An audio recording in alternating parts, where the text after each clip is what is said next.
আল্লাহ তাআলা পাহাড়কে বললেন, পাহাড় তোমার উপরে আমি আমার মহামূল্যবান গ্রন্থ কোরআন দিতে চাই।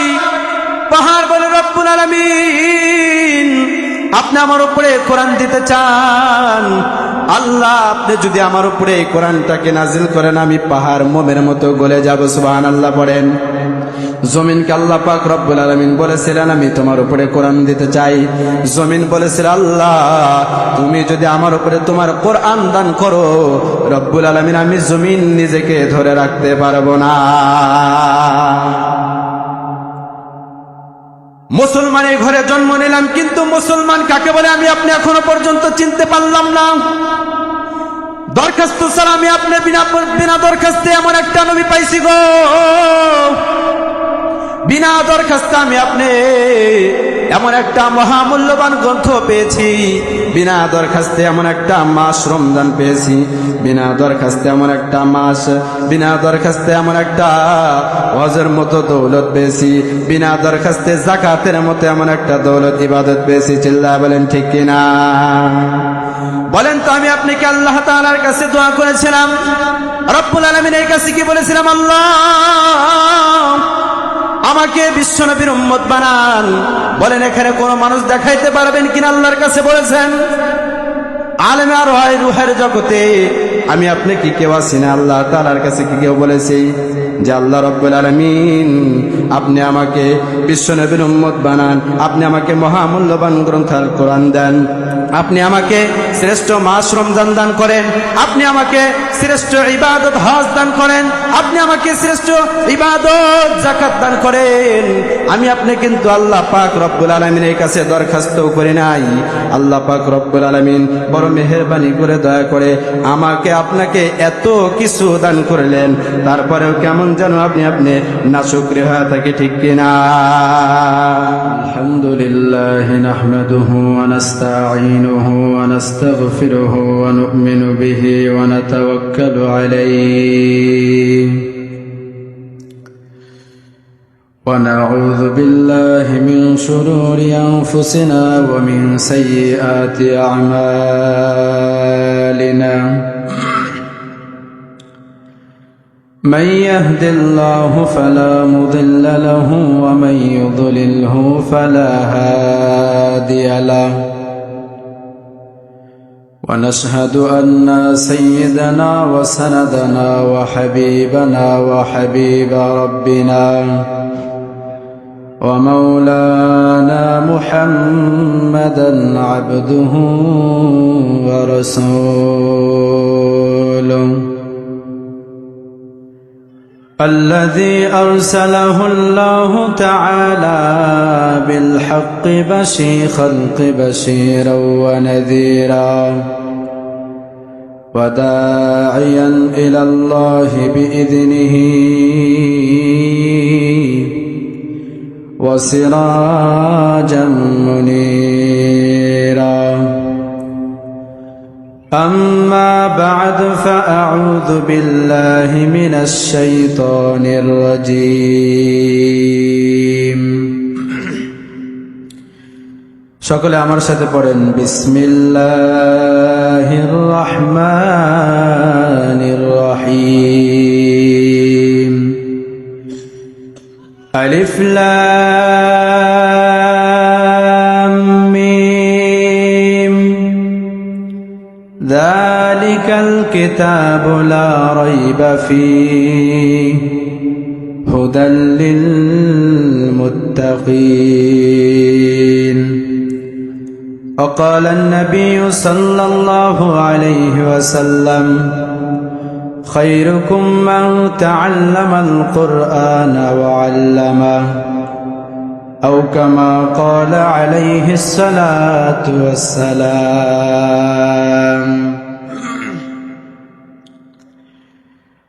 আজ থেকে বহু বছর আগে এই দুনিয়ার বুকে ইসলাম নাম ছিল না কোথাও কোন মানুষের মুখে। ঠিক না? মন্দিরে শুধু বাজিত ঘণ্টা, ছিল না আযান ধ্বনি। সে আধার জগতে এসেছিলেন তিনি, হে সাদকা রব্বানি। বলেন মারহাবা। আলহামদুলিল্লাহ, আল্লাহ পাকের দরবারে লাখ লাখ শুকরিয়া যে মহান আল্লাহ তাআলা আমাদেরকে ভালোবেসে মায়া করে মহাব্বত করে নরুন্দা পূর্বপাড়া বাইতুল আমান জামে মসজিদের বার্ষিক মাহফিলে এসে উপস্থিত হওয়ার তৌফিক দান করলেন। সেই মহান মালিকের প্রতি আমরা সকলেই শুকরগুজার হয়ে জোরে সোরে বলি আলহামদুলিল্লাহ। আজকের মাহফিলের যিনি সম্মানিত সভাপতি সাহেব, আপনাদের সকলের সুপরিচিত মাওলানা আব্বাস আলী সাহেব এবং আমন্ত্রিত ওলামা একরাম, সারা বাংলাদেশে যারা চলাফেরা করে, যাদের নাম ডাক পুরো বাংলাদেশে আছে, আপনারা সকলে জানেন। তো আমি তো আপনাদের পরিচিত মানুষ, আমি আপনাদেরকে একটু একত্রিত করার জন্য এখানে বসছি। হযরত ওলামা একরাম আছেন, ওনারা আপনাদেরকে আলোচনা করে শোনাইবেন, বলি ইনশাআল্লাহ। সম্মানিত হাজিরিন, আল্লাহ পাক রব্বুল আলামিন আমাদেরকে মহামূল্যবান একটা কিতাব দিয়েছেন। বলেন কি? কোরআন। আল্লাহ তাআলা পবিত্র কোরআনুল কারীমের ভিতরে ডাক দিয়ে বলতেছেন, এটা এমন একটি কিতাব যার ভিতরে কোনো সন্দেহের অবকাশ নাই। এটা মুমিনদের জন্য হেদায়েতের পাথেয়। আল্লাহ তাআলা নিজে ঘোষণা দিয়ে দিয়েছেন। তো এখন মুমিনদের জন্য হেদায়েতের পাথেয়, কিন্তু এই হেদায়েতের মহামূল্যবান দৌলতকে আমরা পিছনে রেখে আমরা দুনিয়া নিয়ে ব্যস্ত আছি। কি বলেন? যে কোরআন আল্লাহ তাআলা আমাকে আপনাকে দিয়েছেন, এটার কিছু কারগুজারি আপনারা শুনলে আপনাদের বুঝে আসবে। আমার ভাইয়েরা, আমার বন্ধুগণ, দিলের কান লাগায় শুনবেন। আল্লাহ রাব্বুল আলামিন পবিত্র কোরআনুল কারীমের ভিতরে দুনিয়ার মানুষকে ডেকে ডেকে বলতেছেন, দুনিয়ার মানুষেরা তোমরা শুনে নাও, আলিফ লাম মিম যালিকাল কিতাবু লা রাইবা ফীহি হুদাল লিল মুত্তাকিন। আল্লাহু আকবার। আল্লাহ রাব্বুল আলামিন ডাকদা বলতেছে, ও দুনিয়ার মানুষ, আমি আল্লাহ পাক রব্বুল আলামিন তোমাদেরকে এমন একটা গ্রন্থ দান করলাম, এমন একটা কিতাব দান করলাম, এমন একটা কিতাব দান করেছি, আলিফ লাম মিম। এটার অর্থ স্বয়ং আল্লাহ পাক রব্বুল আলামিন ভালো জানেন। যালিকাল কিতাব, এটা এমন একটি কিতাব বা ওইটা এমন একটি কিতাব, লা রাইবা ফীহি, যার ভিতরে সন্দেহের কোনো অবকাশ নাই, হুদাল লিল মুত্তাকিন। এটা আল্লাহ তাআলা যারা মুমিন হবে, যারা কামিল বান্দা হবে, তাদের জন্য এটা হুদাল লিল মুত্তাকিন করে দিয়েছেন, হেদায়েতের পাথেয় করে দিয়েছেন। সুবহানাল্লাহ। আল্লাহ পাক রব্বুল আলামিন পবিত্র কোরআনুল কারীমের ভিতরে ঘোষণা দেয়া বললেন, বান্দা, আমি আল্লাহ তাআলা এমন একটা গ্রন্থ দান করলাম, আমার আপনার পয়গম্বর রাসূল আরবী হাদিসের ভিতরে বলতেছেন, খায়রুকুম মান তাআল্লামাল কুরআন ওয়া আল্লামা। আল্লাহু আকবার। বলেন, তোমাদের মধ্যে সর্বোত্তম ওই ব্যক্তি যে কোরআনের শিক্ষা করবে এবং অপরকে শিক্ষা দেবে। সুবহানাল্লাহ। কিন্তু বর্তমান দুনিয়ার অবস্থা এমন হয়ে গেছে, বর্তমান দুনিয়ার মানুষেরা এমন অবস্থায় চলাচল করতেছে, রাসূল বলেন, তোমাদের মধ্যে সর্বোত্তম ওই ব্যক্তি যে কোরআন শিক্ষা করবে এবং অপরকে শিক্ষা দিবে, ওই ব্যক্তি হলো দুনিয়ার ভিতরে সর্বোত্তম। কিন্তু বর্তমান মানুষের কালচার এমন হয়ে গেছে, কোরআনের শিক্ষাকে তারা এমন কেমন যেন হেউ প্রতিপন্ন করে দেখে। চিল্লায় বলেন ঠিক কিনা? কোরআনের কথা শুনলে কিছু মানুষের গা চুলকায়, আছে না নাই? কোরআনের কথা শুনলে কিছু মানুষের শরীর কেমন যেন ঠিক থাকে না, আছে না নাই? এ আল্লাহর বান্দারা একটু বলেন, যে ব্যক্তি মুসলমানের ঘরে জন্ম নিল, মুসলমান, ওই ব্যক্তি যদি কোরআনের কথা শুনলে যদি ওর শরীরের ভিতরে চুলকানি হয়, আমি মনে করি ওর ঈমান নামন দৌলত তার ভিতরে নাই। ঠিক কিনা? বর্তমানে আমার একটা সময় আমরা অতিক্রম করতেছি। কিছু মানুষকে নামাজের কথা বললে তাদের শরীরে চুলকানি ওঠে, কিছু মানুষকে রোজা রাখার কথা বললে তাদের শরীরে চুলকানি ওঠে, কিছু মানুষকে ইবাদতের দিকে ডাকলে তাদের শরীরের ভিতরে চুলকানি ওঠে, আছে না নাই? বলেন আছে না নাই? মসজিদে যদি বয়ান করতে যাই, ইমাম সাহেব যদি সুদের বিরুদ্ধে কথা বলে, দোষ ধরে না ধরে কি? ঘুষের বিরুদ্ধে কথা বললে ধরে না ধরে কি? অথচ কোরআন কি প্রমাণ করে? কোরআন কি সুদ খাওয়া হালাল করেছে না হারাম করেছে? আপনারাই বলেন, কোরআন কি হারাম করেছে না হালাল করেছে? হারাম ঘোষণা করেছেন কোরআন, ঘুষ খাওয়াকে হারাম ঘোষণা করলেন। কিন্তু আমরা দুনিয়ার মানুষ এমন হয়ে গেলাম, আমরা হারামকে এত সুন্দর করে, এত মোলায়েম করে, এত যত্ন করে বুকের ভিতরে নিলাম, কোরআনকে দূরে রেখে আমরা গুনায় নিমজ্জিত হয়ে গুনাহ করতেছি। চিল্লা বলেন ঠিক কিনা? আমার আপনার পয়গম্বর বলে, আমার উম্মতরা তোমরা শোনো, ছোট গুনাহকে গুনাহ মনে করে করিও না, ছোট আমলকে ছোট মনে করে ছেড়ে দিও না। কোন দিকে যাব, কোন দিকে যাব? ছোট ছোট যেগুলো আমল আছে, ওজিফাগুলো আছে, এগুলো যদি আমি আপনি ভালোভাবে আদায় করতে পারি, আল্লাহ পাক রব্বুল আলামিন ময়দানে মাহশারে এই রুসিলাতে আমাকে আপনাকে জান্নাতের ফয়সালা করে দেবে। বলি সুবহানাল্লাহ। কোরআন এমন একটা মহামূল্যবান গ্রন্থ, কোরআন মানুষকে আল্লাহ পাক রব্বুল আলামিন 3.5 ইঞ্চি বডি দিয়া দুনিয়ার জমিনে পাঠাইলেন। মানুষের কাছে, আমার আপনার নবীর কাছে আল্লাহ পাক রব্বুল আলামিন কোরআন দেওয়ার আগে আল্লাহ পাক রব্বুল আলামিন আসমানকে বলেছেন, আর আসমান আপনাকে কোরআন দিতে চাই। কোরআন আল্লাহ তাআলাকে বলে, আল্লাহ আপনি যদি আমার উপরে আপনার কোরআন দেন, আমি আসমান ভেঙে চৌচির হয়ে যাব। এই কোরআনের ওজন আমি আসমান সহ্য করতে পারবো না। সুবহানাল্লাহ। আল্লাহ তাআলা পাহাড়কে বললেন, পাহাড় তোমার উপরে আমি আমার মহামূল্যবান গ্রন্থ কোরআন দিতে চাই।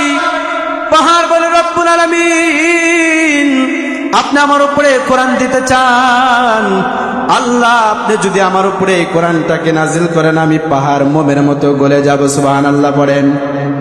জমিনকে আল্লাহ পাক রব্বুল আলামিন বলেছিলেন, আমি তোমার উপরে কোরআন দিতে চাই।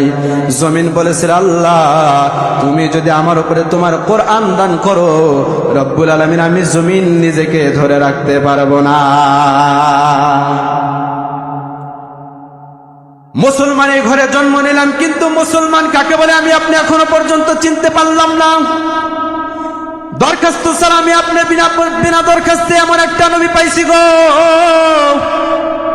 বিনা দরখাস্তে আমি আপনি এমন একটা মহামূল্যবান গ্রন্থ পেয়েছি, বিনা দরখাস্তে এমন একটা মাস রমজান পেয়েছি, বিনা দরখাস্তে এমন একটা মাস, বিনা দরখাস্তে এমন একটা হজের মতো দৌলত পেয়েছি, বিনা দরখাস্তে যাকাতের মতো এমন একটা দৌলত ইবাদত পেয়েছি। চিল্লায় বলেন ঠিক কিনা? বলেন তো, আমি আপনাকে আল্লাহ তাআলার কাছে দোয়া করেছিলাম, রব্বুল আলামিনের কাছে কি বলেছিলাম? আল্লাহ আমাকে বিশ্বনবীর উম্মত বানান। বলেন এখানে কোন মানুষ দেখাইতে পারবেন কিনা আল্লাহর কাছে বলেছেন? আলেমে আর হয় রুহের জগতে আমি আপনি কি কেউ আছি না? আল্লাহ তাআলার কাছে কি কেউ বলেছি যে আল্লাহ রব্বুল আলামিন আপনি আমাকে বিশ্বনবীর উম্মত বানান, আপনি আমাকে মহামূল্যবান গ্রন্থ আল কোরআন দেন? আপনি আমাকে শ্রেষ্ঠ মাস রমজান দান করেন, আপনি আমাকে শ্রেষ্ঠ ইবাদত হজ দান করেন, আপনি আমাকে শ্রেষ্ঠ ইবাদত যাকাত দান করেন। আমি আপনি কিন্তু আল্লাহ পাক রব্বুল আলামিনের কাছে দরখাস্ত করি নাই। আল্লাহ পাক রব্বুল আলামিন বড় মেহেরবানি করে দয়া করে আমাকে আপনাকে এত কিছু দান করলেন, তারপরেও কেমন যেন আপনি নাশুকরি হয়ে থাকে, ঠিক কিনা? আল্লাহ তাআলা কোরআনুল কারীমের ভিতরে ডাকতে বলেন, লা ইন শাকারতুম লাযীদান্নাকুম ওয়া লা ইন কাফারতুম ইন্না আযাবি লাশাদীদ। আল্লাহ তাআলা কোরআনুল কারীমের ভিতরে ডাকতে বলে, দুনিয়ার মানুষেরা, আমি রব্বুল আলামিন তোমাদেরকে এত নাজ নিয়ামত দান করলাম, তোমরা আমি আল্লাহ তাআলার কাছে চাও নাই, বিনা চাহনিতে আমি আল্লাহ তাআলা তোমাদেরকে দান করেছি। তোমরা যদি আমি আল্লাহ তাআলার নিয়ামত পাইয়া যদি শুকরগুজার হও, আমি রব্বুল আলামিন তোমাদের নিয়ামতকে আরো বাড়ায় দেব। সুবহানাল্লাহ, একটু জোরে বলেন না সুবহানাল্লাহ। আল্লাহ পাক রব্বুল আলামিন অপর দিকে বলতেছেন, কেউ যদি আমার নিয়ামত পাইয়া নাশুকরি করে, আমি রব্বুল আলামিন তার নিয়ামতকে ছিনাইয়া নেয়া একদম নিঃস্ব বানায় দুনিয়াতে ছেড়ে দেব। তাহলে বলেন, নিয়ামতের শুকরগুজার করা দরকার আছে না নাই? এ বাজার কয় টাকার গুজারি বলবো? কোরআন এমন একটা মহামূল্যবান গ্রন্থ। আবু জাহাল, উতবা, শাইবা, লাত, উজ্জা এরা কিন্তু কোরআনের বিরোধিতা করেছে, কিন্তু কোরআনকে তারা মহাব্বত করেছে। সুবহানাল্লাহ কোন? আবু জাহাল, লাত, উতবা, শাইবা এরা কোরআনের বিরোধিতা করেছে, কিন্তু কোরআনকে ভালোবেসেছেন। বলবেন, হুজুর কেমন করে কোরআনকে ভালোবাসলো? বর্তমানে এমন একটা সময় আমরা অতিক্রম করতেছি, মুসলমানের ঘরে জন্ম নিছে কিন্তু কোরআনের বিরুদ্ধে কথা বলে, আছে না নাই? মুসলমানের ঘরে জন্ম নিছি, আল্লাহর বিরুদ্ধে কথা বলে, আছে না নাই? মুসলমানের ঘরে জন্ম নিলাম, ইসলামের বিরুদ্ধে কথা বলে, এরকম নাস্তিক আছে না নাই? আমি মনে করি এর মতো কুলাঙ্গার, এর মতো নাস্তিক, এর মতো কাফের আল্লাহর দুনিয়াতে আর কেউ হতে পারে না। চিল্লা বলে ঠিক কিনা? আবু জাহাল, লাত, উজ্জা এরা কোরআনের বিরোধিতা করেছে, কিন্তু কোরআনকে মহাব্বত করেছে। একটু পরে আপনাদেরকে শোনাব। কিন্তু বর্তমান বাংলাদেশে এমন একটা সময় আমরা অতিক্রম করতেছি, মুসলমানের ঘরে জন্ম নিলাম, আবু জাহালের চাইতে বড় কাজ করি। কোরআনের বিরোধিতা করছে কি করে নাই? বলেন বলেন, করছে কি করে নাই? এ মুসলমান, একটা কথা শুনে রাখেন, যদি কথা বলতে চান বা দুনিয়াতে যদি বাঁচতে চান, সিংহের মতো গর্জন দিয়ে একদিন বাঁচবেন। চিল্লা বলে ঠিক কিনা? মুসলমানের ঘরে জন্ম নিয়েছেন আপনি, কিন্তু কোরআনের বিরুদ্ধে কথা বলে, হাদিসের বিরুদ্ধে কথা বলে, আল্লাহর বিরুদ্ধে কথা বলে, ইসলামের বিরুদ্ধে কথা বলে, আর আপনি মুসলমানের সন্তান ঘরের ভিতরে চুরি করে বসে থাকেন। এরকম মুসলমান আল্লাহর দুনিয়াতে দরকার নেই। চিল্লা বলে ঠিক কিনা? আপনারা জানেন, কিছুদিন আগে বাউল আবুল সরকার, দেখেন না আপনারা সকলেই? ইউটিউব, ফেসবুকে দেখেন নাই? এই নাস্তিক, এই মুরতাদ, এই কাফের, ইনি বলেছেন আল্লাহ তাআলা কোরআনুল কারীমের ভিতরে শুধু নাচতে বলেছেন। নাউজুবিল্লাহ পড়বেন না? এই নাস্তিক বলে কুল আউযু বিরাব্বিন নাস, মালিকিন নাস, ইলাহিন নাস, আল্লাহ শুধু নাচতেই কইছে। নাউজুবিল্লাহ বলেন, আস্তাগফিরুল্লাহ বলেন। নাস্তিকের কত বড় সাহস! 90% মুসলমানের দুনিয়াতে থেকে সে কোরআনের বিরোধিতা করে, আল্লাহর বিরোধিতা করে। আমার বড় আফসোস হয়, এই কাফের, এই মুশরিকের পক্ষেও কিছু মানুষ স্লোগান দিতেছে, আছে না নাই? বলেন, যারা তার পক্ষে স্লোগান দিয়েছে তাদের ঈমান কি ঠিক আছে? তাদের ঈমান ঠিক আছে? আপনারাই বলেন, যে আল্লাহর বিরুদ্ধে কথা বলে, যে কোরআনের বিরুদ্ধে কথা বলে, যে রাসূলের বিরুদ্ধে কথা বলে, ওর কি ঈমান আছে না নাই? ঈমান আছে? নাই। তো কোরআন এমন একটা কিতাব, মুসলমানদেরকে আল্লাহ তাআলা দান করেছেন। দেখেন, আমি কিছু কারগুজারি আপনাদেরকে শোনাই, আপনাদের বুঝে আসবে। আল্লাহ তাআলা আমাদের সবাইকে এগুলো থেকে হেফাজত করুন। আমার ভাইয়েরা, আমার বন্ধুরা, খেয়াল করেন, আবু জাহালের কথা বলতেছিলাম। বলতেছিলাম, উজ্জার কথা বলতেছিলাম। তৎকালীন জামানায় মক্কার জমিনের ভিতরে তাদের চাইতে বড় লিডার আর কেউ ছিল না। চিল্লায় বলেন ঠিক কিনা? আবু জাহাল, লাত, উজ্জা, ওনারা কি করলো? যখন রাত্রি গভীর হয়ে গেছে, পয়গম্বর সাল্লাল্লাহু আলাইহি ওয়াসাল্লাম নিজের কামরার ভিতরে বসে আল্লাহ তাআলার পাকে কালাম এইটা যখন সুরলিত কণ্ঠে তেলাওয়াত করা শুরু করেছেন, আবু জাহাল, লাত, উজ্জা সারাটা রাত আমার আপনার পয়গম্বরের ঘরের পিছনে দাঁড়ায় মশার কামড় খেয়ে শুনেছেন। সুবহানাল্লাহ। তারা রসুলের বিরোধিতা করেছেন। মক্কার জমিনে দিনের বেলায় মানুষদেরকে বলেছেন, এই মক্কার মানুষেরা, মুহাম্মাদের কথা কেউ শুনবা না, মুহাম্মাদের ধর্ম কেউ গ্রহণ করবা না, মুহাম্মদ পাগল, এইটা বলেছে। কিন্তু রাতের বেলায় কি করছে?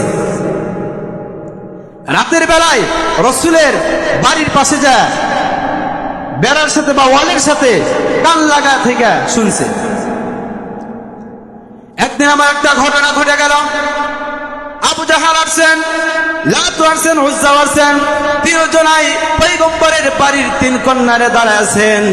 তারা সারাটা রাত ইশারা নামাজের পর থেকে আমার আপনার পয়গম্বর কোরআনুল কারীম তেলাওয়াত করতেছেন। এদিকে মশা কামড়ায়। মশা কিন্তু দুনিয়ার ভিতরে সবচাইতে বড় প্রেসিডেন্ট, ঠিক কিনা? কারণ মশা নেতাও চেনে না, এমপিও চেনে না, যারে মনে চাই তারে আক্রমণ করে, ঠিক কিনা? মশা কি আল্লাহ তাআলা মশা দিয়ে কাউকে বিদায় করছে কি দুনিয়া থেকে? আপনাদের জানা আছে? আল্লাহ চাইলে কি হয়? সব হয়। এজন্য যারা কোরআনের বিরোধিতা করেন তাদেরকে বলতে চাই, সাবধান হয়ে যান, সাবধান হয়ে যান, ধ্বংস হয়ে যাবেন, রক্ষা পাবেন না। মুসলমান ভাইয়েরা আমার খেয়াল করেন, একদিন রাতের বেলায় আবু জাহাল, লাত, উজ্জা যখন পয়গম্বরের ঘরের চারদিকে যখন ঘেরাও করে পবিত্র কোরআনুল কারীমের তেলাওয়াত শুনতেছেন, আমার আপনার পয়গম্বর বিশ্বনবী সাল্লাল্লাহু আলাইহি ওয়াসাল্লাম এত মধুর কণ্ঠে কোরআন তেলাওয়াত করতেছেন। তেলাওয়াত করতেছে তো করতেছে, তারা এত মনোযোগ সহকারে শুনতেছেন, তারা এত ধ্যানের সাথে শুনতেছেন।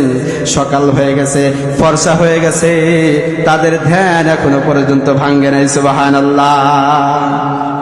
প্রতিমধ্যেই আবু জাহালের সাথে লাতের দেখা হয়ে গেছে। আবু জাহাল বলতেছে, কি ব্যাপার, তুমি এখানে কেন? লাত বলতেছে, আমারও একই প্রশ্ন, তুমি এখানে কেন? একটু পরে আবার উজ্জা কন্যার থেকে বেরিয়ে এসে বলতেছে, কি ব্যাপার, তোমরা এখানে কি করো? ওনারা দুইজন বলে, আমাদের তো একই প্রশ্ন, তুমি এখানে কি করো? তখন বলতেছে, মুহাম্মাদের কোরআনের তেলাওয়াত শুনতে আসছি। সুবহানাল্লাহ পড়েন না? আমার আপনার নবী কোরআন তেলাওয়াত করে আবু জাহাল শুনে, লাত শুনে, উজ্জা শুনে,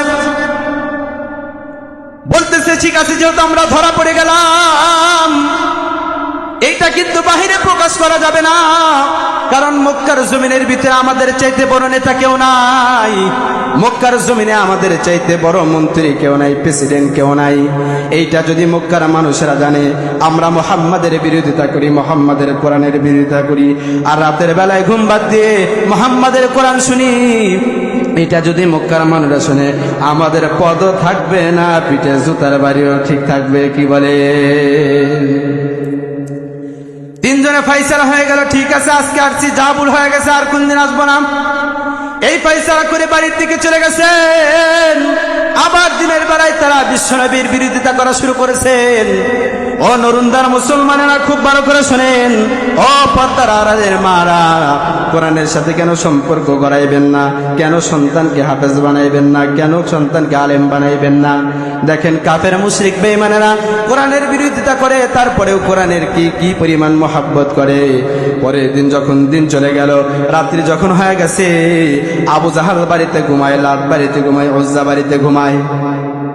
ভাই আমার খুব খেয়াল করবেন, আবু জাহাল বিছানার ভিতরে শুইতেছেন, এদিক সেদিক লড়াচড়া করে না, ঘুম ধরে না।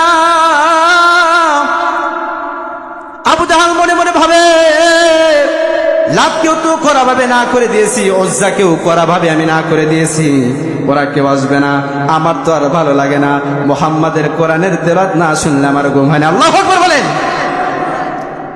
মুহাম্মাদের কোরআন তেলাওয়াত না শুনলে আমার ঘুম ধরে না। এই কথা বলে আবু জাহাল বলল, ঠিক আছে, আমি হাঁটি হাঁটি পা পা করে আমি রওনা করে দেই, যেহেতু আর আজকে আসবে না। এই বলে আবু জাহাল বিশ্বনবীর বাড়ির কাছে যায়। ওয়ালের সাথে যখন হেলান দেয়া কোরআনের পাকের তেলাওয়াত শুনতেছেন, ওদিকে অপরদিকে উজ্জাও কেমন মনে মনে চিন্তা করে, আবু জাহালও আসবে না, লাতও আসবে না, ঠিক আছে আমিও চলে যাই। আবার ওইদিকে উজ্জাও মনে মনে চিন্তা করতেছে, করাভাবে না করেছে ওরা কেউ আসবে না, আমিও চলে যাই। এইভাবে যখন দ্বিতীয় দিন তারা আবার বিশ্বনবীর বাড়ির কাছে চলে আসলেন, বিশ্বনবীর কোরআনের তেলাওয়াত শুনতে শুনতে ফজর হয়ে গেছে, সকাল হয়ে গেছে। পরের দিন আবার তিনজনের সাথে দেখা হয়ে গেছে। সুবহানাল্লাহ। আবু জাহাল বড় বড় চোখ করে ধমক দিতেছে, যেহেতু বড় নেতা, কি ব্যাপার তুমি এখানে আসছো কেন? কালকে না নিষেধ করে দিলাম। উজ্জা বলতেছে, আমারও একই প্রশ্ন, তুমি কেন আসছো? লাত বলতেছে, আমারও একই প্রশ্ন, তুমি কেন আসছো? বলতেছে, আসলে কি বলবো, দুঃখের কথা, বাপদাদার ধর্ম ছাড়তেও পারি না, মুহাম্মাদের বিরোধিতা করা শুরু করেছি। মুহাম্মাদের বিরোধিতা না করলেও তো আবার ক্ষমতা টিকায় রাখতে পারবো না। কথা কয় না? বলে মুহাম্মাদের বিরোধিতা না করলে ক্ষমতাও টিকায় রাখতে পারবো না। কিন্তু আবু জাহাল উজ্জাকে বলে, উজ্জা লাতকে বলে, জানো আমার মনের ভিতরে এমন কল্পনা জল্পনা হয়, আমার রাত্রি বেলায় ঘুম ধরে না, মুহাম্মাদের কোরআন তেলাওয়াত আমার কানে বাড়ি না খাইলে আমি আবু জাহালের ঘুম ধরে না। সুবহানাল্লাহ। বন্ধুরা আমার খেয়াল করবেন, দ্বিতীয় দিন তারা বলল, ঠিক আছে আজকে কোনোভাবে না করে দিলাম, আর কেউ আসবো না, ওয়াদা করুন আর কেউ আসবো না। আবার পরের দিন দিনের বেলায় তারা মক্কার জমিনে তারা ঘুরে ঘুরে আর বলতেছে, মুহাম্মাদের কাছে কেউ যাবে না, মুহাম্মাদের কোরআন কেউ শুনবে না, মুহাম্মদ তো একটা পাগল, মুহাম্মদ কিন্তু জাদু করে, মুহাম্মদ তোমাদেরকে আকৃষ্ট করে, ওর কোরআনের দিকে তোমাদেরকে আকৃষ্ট করে মুসলমান বানা ফলাইবে, তোমরা যাবে না। তৃতীয় দিন আবার যখন রাত্রি হয়ে গেল, আবু জাহাল বিছনার ভিতরে শুয়ে থেকে তার আর ঘুম ধরে না। সুবহানাল্লাহ বলেন না? লাতেরও ঘুম ধরে না, উজ্জারও ঘুম ধরে না, এরা কেমন যেন মুসরামুসরি করতেছে, মুসরামুসরি করে আর মনে মনে ভাবে, দুই দিনের মাথায় যেহেতু ওদেরকে করা ভাবে না করে দিলাম, আজকে আবু জাহালও আসবে না, উজ্জাও আসবে না। লাত বলল, ঠিক আছে আমি চলে যাই। এই বলে উনি যা পয়গম্বরের কোরআনের তেলাওয়াত শুনতেছেন। আবার কিছুক্ষণ পরে উজ্জাও বিছানা থেকে উঠে যখন চলে গেল, যাওয়ার পরে আবার কিছুক্ষণ পরে আবু জাহাল মনে মনে চিন্তা করে, আমি হলাম বড় নেতা, আমি করা ভাবে না করে দিয়েছি, আমার হুকুম সবাই মানবে, কেউ আসবে না। বলেন তার কথা কি কেউ শুনতেছে? কোরআনের মহব্বত অন্তরের ভিতরে, প্রেম কোরআনের সাথে হয়ে গেছে, কিন্তু তারা ঈমান আনে নাই। কোরআনের প্রেম, কোরআন না শুনলে তাদের ঘুম ধরে না। তৃতীয় দিন বন্ধুরা আমার কোরআনের তেলাওয়াত শুনতেছে তো শুনতেছেন, রাত্রি গভীর হইতেছে, সুবে সাদেক হয়ে গেল, সকাল হয়ে গেল, তারপরেও তাদের কেমন যেন ধ্যান ভাঙ্গে না। বিশ্বনবী কিন্তু কোরআন তেলাওয়াত শেষ করে নামাজে চলে গিয়েছিলেন, কিন্তু তারা কোরআন তেলাওয়াত শোনার জন্য এত মগ্ন হয়ে গেছিলেন যে ওই ধ্যানে ধ্যানে তাদের সকাল হয়ে গেছে, তাদের কোনো খবর নাই। সুবহানাল্লাহ। কিন্তু নরন্দার মুসলমান এমন একটা দুঃখের বিষয়, বড় আফসোস করে বলতে হয়, বর্তমান জামানায় এমন একটা সময় আমরা অতিক্রম করতেছি বাবা, কোরআনের প্রতি আমাদের মহাব্বত নাই, ভালোবাসা নাই, কেমন যেন আমরা দুনিয়ার পিছনে আমরা দৌড়াইতেছি, দুনিয়ার পিছনে দৌড়াইতেছি, ঠিক কিনা বলেন? বন্ধুরা আমার তৃতীয় দিন যখন আবার দেখা হইল, তৃতীয় দিন একই কথা বললেন। তৃতীয় দিন তারা একদম কড়া ভাবে বন্ধুরা আমার ওয়াদা করলেন, না না না, এভাবে আর চলে না, এত যদি পাগল হই, এত পাগল হইলে আমরা কেমন যেন হয়ে যাইতেছি, মুহাম্মাদের প্রতি যদি আমরা আকৃষ্ট হয়ে যাই তাহলে আমরা ঈমানও আনতে পারি, ঈমান যদি আনি আমাদের ক্ষমতাও থাকবে না, আমাদের কপালে জুতার বাড়ি ছাড়া আর কিছু হবে না, ঠিক কিনা? অনেকেই ক্ষমতা টিকা রাখার জন্য অনেক কিছুই করতেছে। আবু জাহাল, লাত, উজ্জা এরাই করেছে, কি বলেন? কিন্তু বর্তমানে এমন একটা অবস্থা, আহা মুসলমান, আমরা কোরআন শিখতে চাই না, কোরআনের সাথে প্রেম করতে চাই না। আল্লাহর বান্দারা খেয়াল করেন, মুসলমান ভাইরা আমার, একদিন রাতের বেলায় আবু জাহাল আবার কম্বলের ভিতর থেকে উঠে কেমন যেন পোশাক আদি পরে শীতের দিন গায়ের ভিতরে চাদরগুলো জড়া যখন আবার ঘর থেকে বাইর হবে, বলেন তো একজন স্বামীর কথা তার স্ত্রী তো ভালো জানে, বলেন জানে না? আবু জাহালের স্ত্রী অনেক দিন ধরে ফলো করে, কেন প্রত্যেকটা দিন রাতে আমার স্বামী কোথায় যায়, আমি এটা ধরবো, একদিন যাই, 2 দিন যাই, 3 দিন যাই। আবু জাহালের স্ত্রী কথা বলতে পারে না, কিন্তু একদিন হঠাৎ করে বলে ফেললো। আবু জাহাল যখন বিছনা থেকে যখন উঠেছে বাজান আমার, তখন খপ করে হাতটা ধরে বলতেছে তুমি কোথায় যাও? আবু জাহাল তখন জিহ্বার ভিতরে কামড় দেয়া বলে, প্রাণের স্ত্রী আমার, তুমি তো আমার অর্ধাঙ্গিনী, তোমার কাছে তো আর মিথ্যা বলে লাভ নাই, কিন্তু তোমার কাছে আমার একটা অনুরোধ থাকবে, তুমি আমার কথা মক্কার কোনো মানুষের কাছে বলবা না। আমি মুহাম্মাদের কোরআনের প্রতি এত আকৃষ্ট হয়ে গেছি, মুহাম্মাদের কোরআনকে এত ভালোবাসি, মুহাম্মাদের কোরআন না শুনলে আমি আবু জাহালের গুণ ধরে না। সুবহানাল্লাহ। তার স্ত্রী হাত ধরে বলতেছে, প্রাণের স্ত্রী আমার, তুমি এই কথা কাউরে বলবা না, তুমি যদি এই কথা যদি বলো, মক্কার মানুষদেরকে যদি বলো, মক্কার মানুষেরা পরের দিন সকালবেলা আমাকে জুতা পেটা করবে, আমার ক্ষমতা ছিনিয়ে নেবে, আমি মুহাম্মাদের ধর্মযুদ্ধ গ্রহণ করব না। কিন্তু ওর কোরআনের প্রতি এত আকৃষ্ট, এটা যদি তুমি মানুষকে বলে দাও, মানুষরা আমার বিরোধিতা করবে, আমাকে মেরে ফেলবে, হত্যা করবে। তোমার কাছে আমার একটাই অনুরোধ, তুমি মক্কার কোনো মানুষের কাছে কিছু বলবা না। সুবহানাল্লাহ। কার কিতাব বলেন? কার কিতাব? আল্লাহ পাক রব্বুল আলামিন পবিত্র কোরআনুল কারীমের ভিতর বলেছেন, ইন্না নাহনু নাযালনা যিকরা ওয়া ইন্না লাহু লাহাফিযুন। সুবহানাল্লাহ। আল্লাহ তাআলা পয়গম্বরকে জানাই দিলেন, পয়গম্বর গোটা দুনিয়ার মানুষকে আপনি জানাইয়া দেন, আমি আল্লাহ পাক রব্বুল আলামিন কোরআন আমি আল্লাহ তাআলা আপনার উপর নাজিল করেছি, এই কোরআনের সংরক্ষণ আমি আল্লাহ পাক রব্বুল আলামিন নিজে করব। সুবহানাল্লাহ বলেন। পয়গম্বর আপনার চিন্তা নাই, আপনার পেরেশানি নাই, আপনি দিনের দাওয়াত মানুষের কাছে দিতে থাকেন, দিতেই থাকেন। আমার আপনার নবীকে আল্লাহ তাআলা যখন সান্ত্বনা দিয়ে বললেন, আমার আপনার নবী দিনের দাওয়াত মানুষের কাছে পৌঁছাইতেছেন, আমার আপনার নবী তায়েফের জমিনে 4 মাস যাবৎ পর্যন্ত দিনের দাওয়াত দিয়েছেন, কিন্তু তায়েফের কোনো মানুষেরা বিশ্ব নবীর প্রতি ঈমান আনে নাই।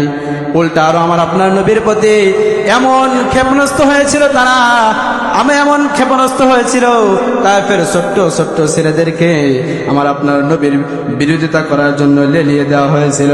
বলেছিল, ওই যে মুহাম্মদ ওটা পাগল, ওকে তোমরা পাথর মারো। নাউজুবিল্লাহ পড়ে। বিশ্বনবী আমার সকল মানুষের কাছে যা বলতেছেন, বলো লা ইলাহা ইল্লাল্লাহ, এক আল্লাহর প্রতি মানানো, এক ইলাহর প্রতি মানানো, আল্লাহ ছাড়া কোনো মাবুদ নাই। এই কথা বলে বলে আমার আপনার নবী দিনের দাওয়াত দেয়, কিন্তু তায়েফের জমিনে এমন একটা অবস্থা হয়ে গেল, তায়েফের ছেলেরা আমার আপনার নবীকে এমন ভাবে পাথর মারা শুরু করলো রে বাবা, যেই নবীর উপরে মশা পড়া পর্যন্ত হারাম ছিল, যেই নবীর উপরে মাছি পড়া হারাম ছিল, যেই নবীর উপরে মশা মাছি হারাম করে দিয়েছেন আল্লাহ পাক রব্বুল আলামিন, আর সেই নবীর উপরে তায়েফের জমিনের ছেলেরা এমন ভাবে পাথর নিক্ষেপ করেছেন, আমার আপনার নবীর চাঁদের মতো চেহারা ফেটে ফিঙ্কি দিয়ে রক্ত বের হয়ে গেছে। নবী আমার একবার হুশ হয়, একবার বেহুশ হয়। যায়েদ ইবনে হারেসা বিশ্বনবী সাল্লাল্লাহু আলাইহি ওয়াসাল্লামকে ওনার উপরে নিলেন, জিবরাইল আমিন আসমান থেকে দৌড়ে আসছেন, এসে পয়গম্বরকে বলতেছেন, পয়গম্বর আমার আপনার নবী একবার হুশ একবার বেহুশ, বেহুশ থেকে যখন আবার হুশ হয়, হুশ হওয়ার পরে বলতেছে, আমার উম্মতেরা কেমন আছে? সুবহানাল্লাহ বলেন। জিবরাইল বলতেছে, ইয়া রাসূলুল্লাহ, আপনি শুধু একবার অনুমতি দেন, তায়েফের 2 পাশে 2টা পাহাড় আছে, এটাকে আমার পাখা দিয়ে এমন ভাবে তাদেরকে পুষায় ফেলবো, তাদের বংশ একদম শেষ করে দেব। আমার আপনার নবী বলে, তুমি যদি এদেরকে শেষ করে দাও, আমি নবী তাহলে দুনিয়াতে আর কি কারণে? সুবহানাল্লাহ কন্যা। নবী আমার বলতেছেন, হয়তো এখন তারা ঈমান আনতেছে না, কিন্তু তাদের আত্মীয় স্বজন, তাদের বংশধর যারা দুনিয়াতে আসবে তারা ঈমান আনবে, তারা মুসলমান হবে। চিল্লায়া বলেন সুবহানাল্লাহ। এই কথা বলে বন্ধুরা রে আমার, যখন এই কথা বলতেছেন, আমার আপনার নবী এত কষ্ট করলেন দিনের জন্য, কিন্তু বর্তমানে এমন একটা সময় আমরা অতিক্রম করতেছি, মুসলমানের সন্তান মুসলমানের ঘরে জন্ম নিলাম, কালেমা পড়তে পারি না, মুসলমানের ঘরে জন্ম নিছি, ইমানে মুজমাল পড়তে পারি না, মুসলমানের ঘরে জন্ম নিলাম, ইমানে মুফাসসাল পড়তে পারি না, মুসলমানের ঘরে জন্ম নিলাম, ওযু করার তরিকা জানি না, মুসলমানের ঘরে জন্ম নিলাম, কালেমা তাইয়্যিবা বলতে পারি না, মুসলমানের ঘরে জন্ম নিলাম, কালেমা শাহাদাত পড়তে পারি না, মুসলমানের ঘরে জন্ম নিলাম, কোনটা 5 ওয়াক্ত নামাজে কিভাবে নামাজ পড়তে হয়, মুসলমানের ঘরে জন্ম নিলাম, কোন নামাজে কোন ওয়াক্তে কয় রাকাত নামাজ সেটাও বলতে পারি না। আছে না নাই? বলেন আছে না নাই? শুধু নাম কি আসলে মুসলমান, বাবা মুসলমান, দাদা মুসলমান, ওই যে আবু জাহালের মতো। কি বলেন? দাদাও তো সূত্রে কোরআনের প্রতি আকৃষ্ট, কিন্তু কোরআনকে ভালোবাসি, ঈমান আনে না, বলে বাপ দাদার ধর্ম। তা আমরাও তো এখন বর্তমানে এমন একটা সময় অতিক্রম করতেছি, মুসলমানদের এমন একটা অবস্থা হয়েছে, মুসলমানের ঘরে জন্ম নিচ্ছে বটে, কিন্তু মুসলমানের তো তার ভিতরে নাই। চিল্লা বলেন ঠিক কিনা?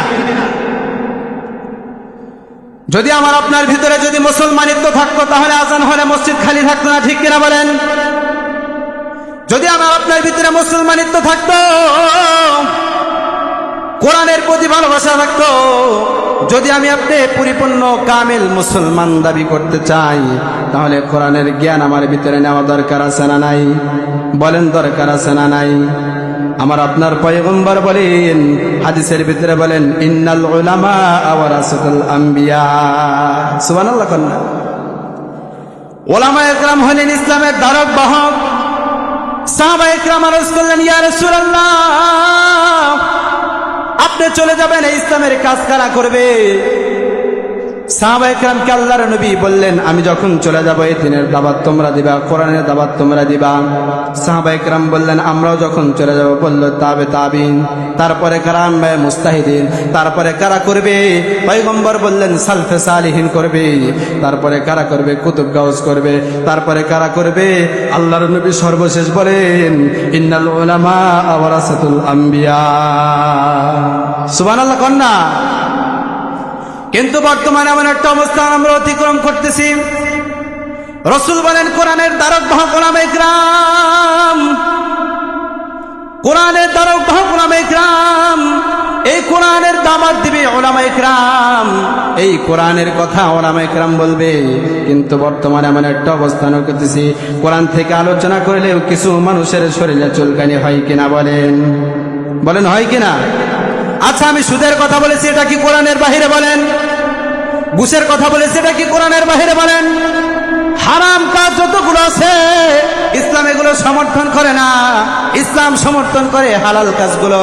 কিন্তু বর্তমান আমরা এমন একটা সময় অতিক্রম করতেছি, মুসলমানের ঘরে জন্ম নিলাম, কিন্তু ওই যে বললাম আমানতু বিল্লাহ পড়তে পারি না, ওয়া মালাইকাতিহি, ফেরেশতাগণের পরিমাণ এনেছে এটা বলতে পারি না, ওয়া কুতুবিহি, কিতাবের পরিমাণ আল্লাহ এটা বলতে পারি না। কোরআনের কথা বললেই কেমন যেন চুলকানি শুরু হয়ে যায়। দুনিয়ার জমে আপনি যা কিছু দেখেন, সব কিছু আল্লাহ তাআলা কোরআনুল কারীমের ভিতরে দিয়ে দিয়েছেন। সুবহানাল্লাহ বলেন। দুনিয়ার জমিন আপনি যা কিছু দেখেন, সব কিছু আল্লাহ তাআলা এই কোরআনুল কারীমের ভিতরে দিয়ে দিয়েছেন। পয়গম্বর সাল্লাল্লাহু আলাইহি ওয়াসাল্লাম দুনিয়ার মানুষকে সব কিছু দেখায় দিয়ে গেছেন। এই কোরআন থেকে আমার আপনার নবী দুনিয়ার মানুষকে সব কিছু দেখায় দিলেন। আমার উম্মতেরা, তোমরা শুনে নাও, তোমরা দেখে নাও, আমি পয়গম্বর এইটা বললাম, এইটা কোরআন অনুযায়ী করবা, এটা কোরআন অনুযায়ী করবা। কিন্তু বর্তমানে এমন একটা অবস্থা, কোরআন অনুযায়ী আমরা কোনো কাজ করতে চাই না। মসজিদের মিনার আজান হয় হাইয়া আলাস সালাহ, হাইয়া আলাল ফালাহ, কিন্তু মসজিদে মানুষ পাওয়া যায় না। এত কেন দুনিয়ার জন্য মোহাব্বত, এত কেন দুনিয়ার জন্য ভালোবাসা? ও বাজান, চিন্তা করে দেখেন, এখন যদি আপনি মারা যান, আপনার সম্পদ আপনার সাথে যাবে কি? বলেন বলেন যাবে? এখন যদি মারা যান, আপনার ব্যাংক ব্যালেন্স, আপনার টাকা পয়সা জমে জমে গেল কি আপনার সাথে কবরে যাবে? বলেন যাবে কি?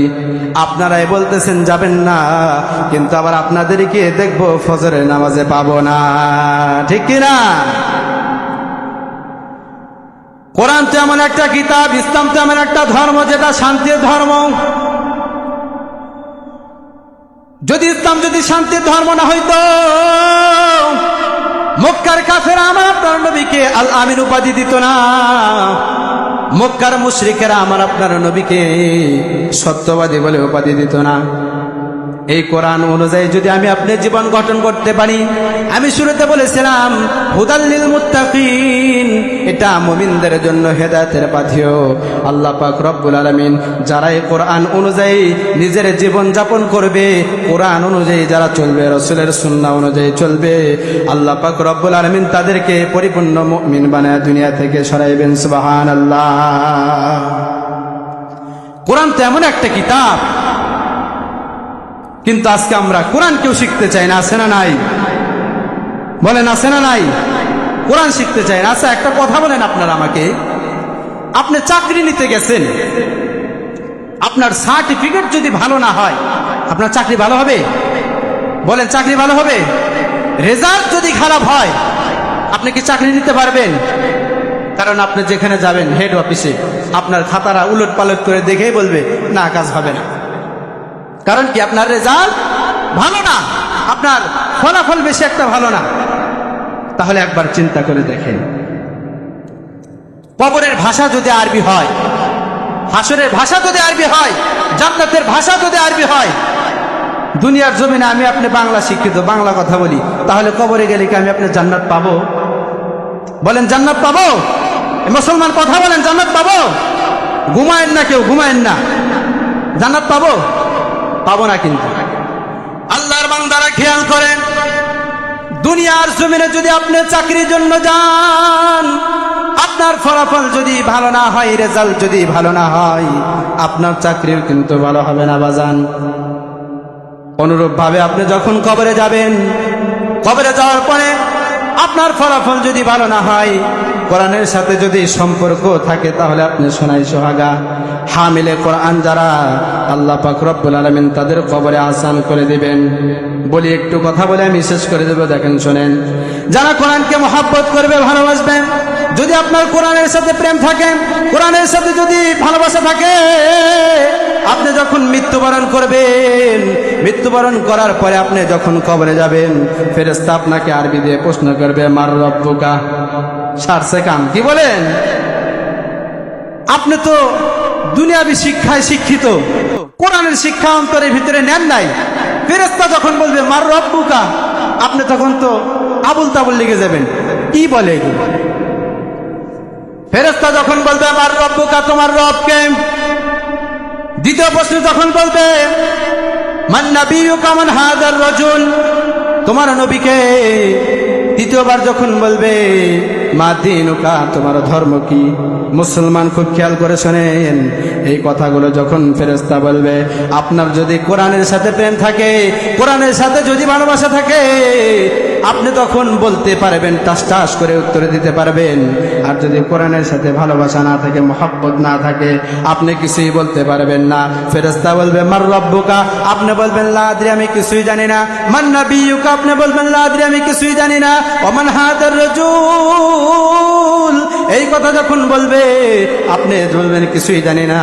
যখন বলবে মা দীনুকা, তোমার দিনকে, আপনি বলতে পারবেন না। আর যদি হামিলে কোরআন হন, কোরআনকে যদি মহব্বত করেনেওয়ালা হন, কোরআনকে যদি ভালোবাসনেওয়ালা হন, যদি কোরআনের শিক্ষা যদি আপনার সিনার ভিতরে নিতে পারেন, ফেরেশতা জিজ্ঞাসা করার সঙ্গে সঙ্গে আপনি টাস টাস করে উত্তর দিবেন সুবহানাল্লাহ। যার কোরআনের সাথে সম্পর্ক আছে, তার কোনো চিন্তা আছে বলেন? কারণ আমার সার্টিফিকেট করা, সার্টিফিকেট, আমার সার্টিফিকেট বড় করা, আমার সার্টিফিকেটের ভিতরে কোনো ভেজাল নাই, কারণ আমি রেজাল্ট ভালো করেছি। কবরে যখন যাব, ফেরেশতা প্রশ্ন করবে, আপনি টাস টাস করে উত্তর দিয়ে দিবেন। আপনার কবরের ভাষা হবে আরবি, হাসরের ভাষা হবে আরবি, আর আপনার জান্নাতের ভাষাও হবে আরবি। সুবহানাল্লাহ। আমার আপনার নবী, রহমতের নবী, দয়ার নবী, বিশ্ব নবী জনাবে মুহাম্মদুর রাসূলুল্লাহ, যাকে বলা হয়েছে রহমত স্বরূপ, যে নবী দুনিয়াতে আসছে, আল্লাহ পাক রব্বুল আলামিন তাকে রহমত স্বরূপ দুনিয়ার পিছনে দুনিয়াতে পাঠিয়েছেন। কিন্তু ময়দানে মাশারে এমন একটা সময় হয়ে যাবে, আমার আপনার নবী কিছু মানুষের বিরোধিতা করবে। আচ্ছা বলেন তো, নবী যদি কারো বিরোধিতা করে, আর কি উপায় আছে? কোন উপায় আছে?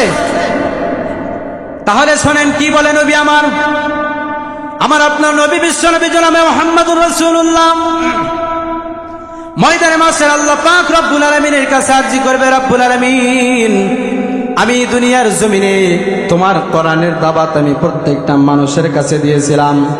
আমি চলে আসছি ফেরেশতা, আমি চলে আসছি সাহাবা একরাম দিয়েছিল, সাহাবা একরাম চলে আসছে আম্মা মুস্তাহিদিন দিয়েছিল, আম্মা মুস্তাহিদিন চলে আসছে তাবে তাবিন দিয়েছিল, তাবে তাবিন চলে আসছে সালফে সালেহিন দিয়েছিল, সালফে সালেহিন চলে আসছে পীর মাশায়েখ ওলামা একরাম দিয়েছে।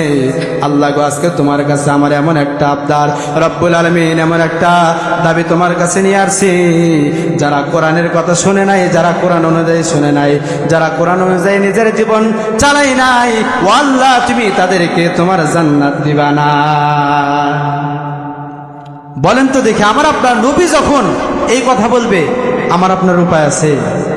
উপায় আছে? কোনো উপায় নাই। যেদিকে যান আপনি, কোরআন দিয়ে আপনার জীবনকে সাজাইতে হবে। কোরআন যার ভিতরে আছে, যার সিনার ভিতরে, যার কলবের ভিতরে কোরআনের প্রেম আছে, কোরআনের মহব্বত আছে, তার কোনো চিন্তা নাই। কিন্তু বর্তমানে এমন একটা অবস্থা, কোরআনের কথা ওলামা ইকরাম বলেন, নামাজের কথা কোরআন থেকেই বলে, কিছু মানুষের শরীর চুলকা আছে না নাই? কিছু মানুষ এমন আছে নামাজের কথা বললে হুজুর ঠিক আছে নামাজ পড়বো, হুজুর কেমন যেন বেশি কথা বলে, আছে না নাই? কিছু মানুষকে যদি মসজিদের দিকে ডাকা হয়, বলে হুজুর কেমন যেন বেশি কথা বলে, আছে না নাই? তাহলে একটু আপনারাই বলেন, এই ব্যক্তি কি কোরআনকে মুহাব্বত করলো না বিরোধিতা করলো? কারণ যে খাঁটি মুসলমান, যে খাঁটি ইমানদার, তাকে যখন নামাজের কথা বলা হবে, ওই বান্দা সঙ্গে সঙ্গে মসজিদের দিকে দৌড়াইয়া যাবে। যে বান্দাকে আজানের কথা বলবে, ওই বান্দা তখন মসজিদের দিকে চলে যাবে। কোনো অজুহাত দেখাবে না। আপনি অজুহাত দেখায় কি করবেন? মারা যাইবেন, আপনি কবরে যা কার কাছে অজুহাত দেখাইবেন? আছে না নাই? কিন্তু বর্তমান জামানায় এমন লোক অনেক পাওয়া যায়, নামাজের কথা বলি, বলে হুজুর নামাজ পড়বো, ঠিক আছে নিয়ত করলাম, আসবো সামনে নামাজে আসবো, নাতির আগে বিয়ে দিয়ে নিয়ে, আসে না নাই? হুজুর নামাজে যাবো, আরেকটু যাক, কিছুদিন যাক, তারপরে নামাজে যাবো, আছে না নাই? অনেক মানুষ এরকম আছে, নামাজের কথা বললে, কোরআনের কথা বললে, কিন্তু আমার বড় আফসোস হয়, দাঁতগুলো পড়ে পড়ে চৌচির হয়ে গেল, চলটা যেমন ভেঙ্গে ভিতরে চলে গেল, চামড়াগুলো ঘুষি ধরে গেল, চোখে যেমন ঝাপসা দেখতেছি, ভালোভাবে হাঁটতেও পারে না।